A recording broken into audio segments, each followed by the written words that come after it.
this is probably one of the biggest topics that are happening right now, tariffs. And really, let's talk about how tariffs could potentially affect Tesla vehicles and the auto industries. Of course, disclaimer, I'm not an expert in this at all, so definitely take all of this with a grain of salt. But it's now looking like if you're looking to buy a Tesla vehicle, there's two storms brewing with Tesla vehicles and electric vehicles.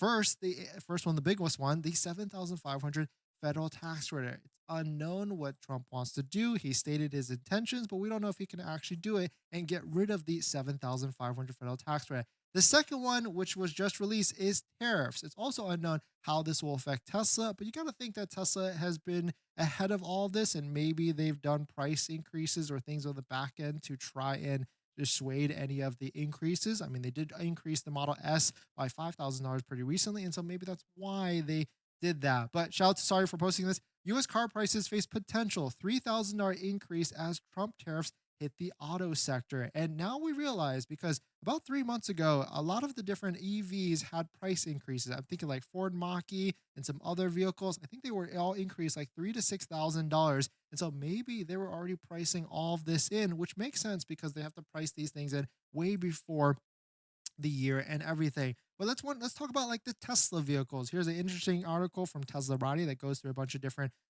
thoughts and processes on what could be happening with the auto industry. But if you take a look all the way at the bottom, you can see some of the build quality mix or the parts mix of these vehicles for that Tesla has. Like Cybertruck, 65% of the parts come from US and Canada, 25% from Mexico. Model 3 long range, 75% from US and Canada, 20% from Mexico. So if the tariffs or when the tariffs hit the our border friends of Canada and Mexico, maybe some of these vehicles could have increases or decreases or most likely increases in cost. So let us know what you think about it. I mean, certainly maybe that's why the Model Y launch edition was priced so high. And maybe we'll start to see more of that where full self-driving is included, but the price is going to be higher to make up for some of that decreased margin for Tesla. Model Y all trims, 70% from the US and Canada, 25% from Mexico, and the Model S and Model X 65 and 60%, 20 and 25% from Mexico. And so this is definitely going to be an interesting time. And so if you're looking to be buying a Tesla vehicle and you want to try and get in these current prices,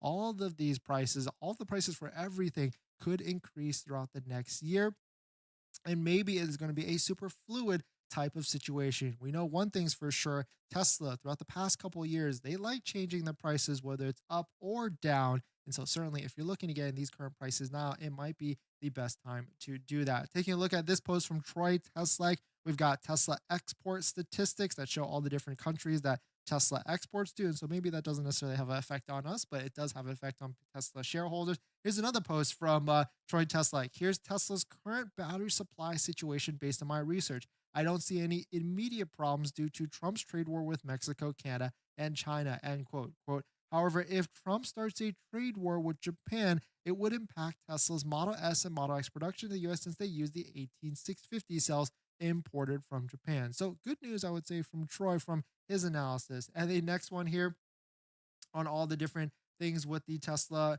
but with the Tesla vehicles, I mean, the one thing is for sure is that the Tesla vehicles in Canada is definitely going to go have an increase. And I think we're already starting to, or Tesla already priced that in a few weeks ago. And I think we're starting to see some of that backlash with the Tesla Canada market. But let us know what your thoughts on it. Let us know what you're thinking. Are these different situations with the 7,500 federal tax credit disappearing or potentially disappearing and the tariffs potentially raising costs for Tesla vehicles? Is this bumping up your timeline to buy a Tesla vehicle, or are you going to roll the dice anyway and see what happens later this quarter, later this month, or even later this year, depending on when you're purchasing it? But let us know what your thoughts on it. Let us know what you're thinking.